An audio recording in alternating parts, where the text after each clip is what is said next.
Allez, bonjour à tous et bienvenue. Nouvelle vidéo sur la petite comparaison des cadres foncières dans donc l'immobilier, donc dans le retail, hein, notamment commercial.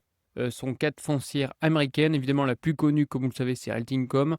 On va voir Agri Realty, EPRT et Netrate, que j'ai également en portefeuille. Ces deux-ci, je les ai en portefeuille, donc évidemment, mon point de vue peut être biaisé, hein. C'est également un point à prendre en compte. Alors, c'est la deuxième vidéo, hein, je vous invite à voir la première. On va faire en tout, je crois, 7 épisodes. Donc, ça va être relativement précis. Nous allons vraiment décortiquer chaque point important avant évidemment d'investir. Donc, essayez au moins d'avoir cette structure pour ceux qui souhaitent par la suite analyser d'autres foncières cotées. Alors, petit sommaire, on va commencer par une petite intro avec notamment le contexte et les objectifs donc, d'analyse donc, comparative. Le petit vue d'ensemble, la présentation générale des 4 rates. Troisième point, c'est les analyses des ratios, notamment d'endettement. C'est également un point qui est crucial, notamment dette net EBITDA. Attention, également bon, le LTV, également la dette divisée par la valeur d'entreprise. Différents profils en fonction également des échéances liées à la dette et la maturité, ainsi que leurs notes. Et puis après, petite synthèse et recommandations indirectement. Comme vous le savez, en aucun cas, mes propos sont des conseils en investissement, hein. Moi, ce que je fais juste, c'est le travail. Je décortique un petit peu ces différentes foncières. Et puis après, libre à vous hein, de prendre une décision. On va commencer donc par une petite vue d'ensemble. Donc, les 4 rates présentent des profils 1 d'endettement, donc dans la plupart solides. Les foncières que je vous présente, a priori, sont quand même des très bonnes foncières. Je préfère vous le mentionner en amont.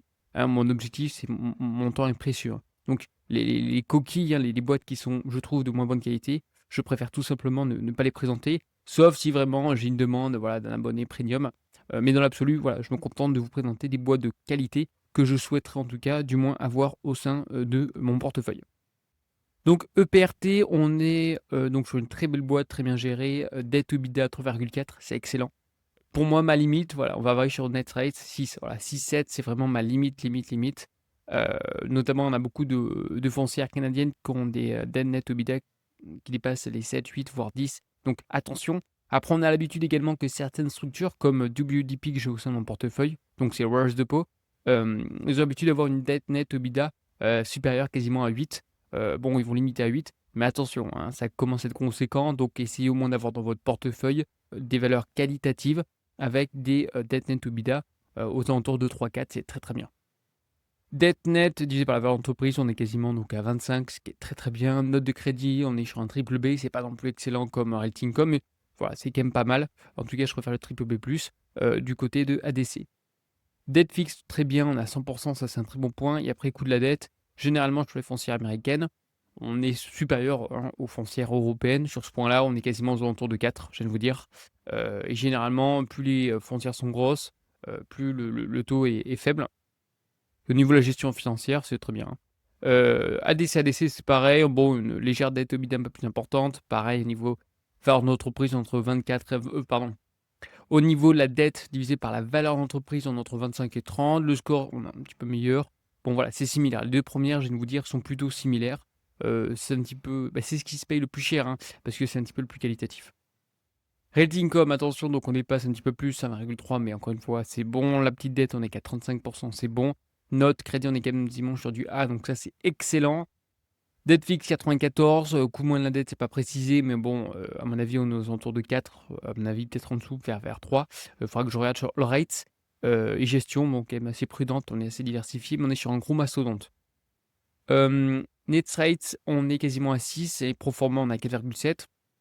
Alors, on a légèrement donc plus d'endettement. Pourquoi? Parce qu'on est sur une petite structure. Une petite structure, on doit s'endetter pour se développer, hein. Lorsqu'on est comme Realty Income et qu'on est déjà assez conséquent, bon, on a moins besoin de se développer via, la dette. On fait beaucoup de croissance externe. On est sur un triple B-, donc on arrive à la limite, j'ai envie de vous dire, c'est très moyen, hein. Il y a mieux, hein, encore une fois. Je préfère avoir, du A que du triple B-. Dette à taux fixe 100%, coût moins de la dette on a 5 parce que c'est une plus petite boîte, mais on est quand même sur une gestion financière qui est saine. Donc bilan évidemment, EPRT et ADC se distinguent par des ratios de nettement plus bas du groupe, hein. Et la meilleure notation évidemment que c'est Realty Income. Concernant aujourd'hui donc la protection contre les hausses de taux, c'est quand même des points qui sont cruciaux, hein. Je rappelle encore une fois, l'objectif d'une foncière c'est de s'endetter pour développer son parc immobilier. Et donc aujourd'hui on a quand même une certaine sécurité parce qu'on est sur des dettes à taux fixe pour la plupart à 94, enfin plus de 90%, ce sont des dettes à taux fixe. Concernant l'analyse des ratios, donc je vous montre encore une fois, on va être sur un dette net au EBITDA de 6 pour net rates, pro forma encore une fois 4,7. Le LTV de EPRT, on est entre 30 et 32, donc c'est vraiment excellent, hein. Ma limite en général c'est vers 45, je viens de vous dire. ADC, pareil, on a un coût moins donc de 4,1 je vous l'ai énoncé avec 3,7 dettes net au EBITDA. Les conclusions en tout cas, de toute façon parce que ces autres points je les ai déjà mentionnés, EPRT et ADC ont pour moi les meilleurs ratios honnêtement, sont les meilleures boîtes, sont vraiment très, très bien gérées sur ce point-là. Mais encore une fois la qualité ça se paye, hein, ça se paye beaucoup plus cher. Reddincom, on est sur un profil prudent avec un effet levier. C'est bien d'avoir, je trouve, quand même un peu de dette, hein, pour augmenter la croissance. Généralement ça va avec. Et on a également une note, hein, de crédit qui est supérieure. Et un profil plutôt équilibré, donc c'est la petite dernière, elle vient de se créer, donc évidemment, il faut lever la dette, il faut la croissance pour éviter de se faire manger par déjà, on va dire, les foncières existantes sur le parc. Mais en tout cas, pour l'instant, il n'y a rien d'alarmant. Encore une fois, c'est quand même une boîte qui est plutôt très bien gérée. Concernant donc les types de dettes, on a vu, hein, on est sur des types de dettes, d'autres qui sont plutôt sur des obligations, d'autres majoritairement non garanties, intégralement non garanties. On est sur des taux, bon, on a vu à plus de 90% sur les taux fixes. Tout ce qui est maturité, ça c'est des points également importants à prendre en compte, notamment les échéances, hein. On est principalement, on va dire, entre 5 et 6 ans. Et par contre, la petite dernière, encore une fois, net rates, on va être sur 4 ans. Voilà. Sur 4 ans, ben voilà, faudra rembourser des échéances. Après, en général, lorsque le portefeuille est loué à plus de 99%, je viens de vous dire, normalement, avec des échéances, avec des baux plutôt lointains, il n'y a pas de souci sur ce point-là. Mais dans l'absolu, voilà, c'est quand même des points importants. On a vu, par exemple, dans mon portefeuille chez Alexandria, on est sur des maturités, hein, moyennes de plus de 10 ans, hein. Donc, on est plutôt tranquille sur 10 ans. Ça, c'est un très bon point. Prochaine échéance, c'est 2028 pour NetRates, 2035, hein, pour LT Income, et après on est entre 2027 et 2028. Ligne de crédit, bon, non précisée pour certains. En tout cas, on a 1 milliard, on a 4 milliards et on a 385 millions. Donc déjà, on a quand même des différences notables en termes de ligne de crédit, ce qui est en corrélation évidemment avec la capitalisation boursière et la taille évidemment de la structure.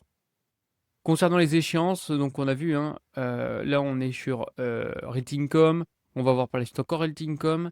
Income est la plus grosse échéance. On va surtout avoir donc c'est NetRates en 2028 comme mentionné. Et après la plupart des autres foncières, ça va commencer surtout à partir de 2030 et plus. Dans la plupart du cas, on est sur des profils donc de dette qui sont non garantis. Je trouve ça bien qu'on parle de cet aspect notamment de dette, maturité, parce que c'est entre guillemets le point faible des foncières. Il faut regarder surtout l'endettement.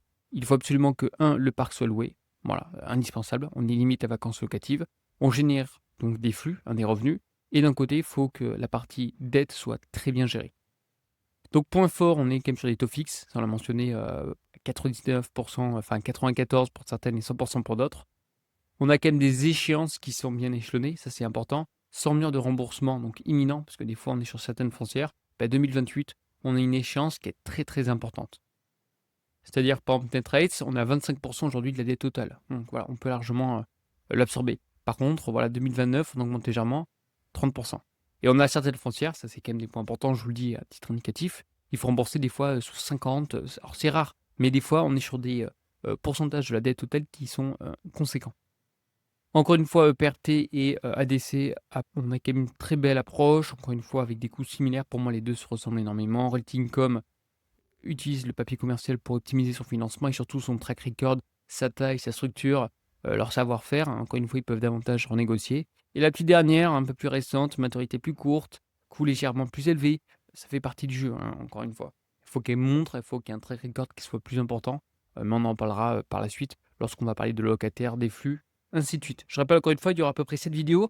Peut-être que je mettrai une vidéo sur ma deuxième chaîne, même si je sais que pour l'instant il n'y a pas beaucoup de flux et que je fais principalement des vidéos sur la chaîne principale. J'aimerais bien, à l'avenir, in fine, faire vraiment une différence entre les foncières cotées, le côté pierre-papier et le côté immobilier plutôt en direct. Bon, on verra ça plus tard, étape par étape. Concernant donc la petite synthèse et la recommandation, encore une fois, mes propos sur nos cas des conseils d'investissement, ce que je vais tout simplement vous mentionner, c'est sur ce point-là, notamment sur la partie dette, sur la partie maturité, quels sont les avantages et quels sont les inconvénients. Les points clés, donc toutes les REITs présentées présentent des bilans solides avec un endettement modéré. Encore une fois, on n'est pas sur des, dettes énormes, contrairement à d'autres foncières, hein. C'est quelque chose en tout cas, moi je me sens pas à l'aise à en investir sur des très belles foncières, mais qui sont fortement endettées. C'est pas ma philosophie, c'est pas mes caractéristiques, mes critères en tout cas d'investissement. Concernant la dette, donc on est non hypothécaire avec des taux fixes, ça c'est un très bon point. On est sur des maturités de 4 à 6 ans. Pour d'autres, bon, bah, évidemment, on est plutôt vers 4. Pour les mieux, enfin mieux gérés, je viens de vous dire, pour les échéances les plus lointaines, on est à 6. On a des liquidités importantes, hein, via des lignes et également de crédit disponibles.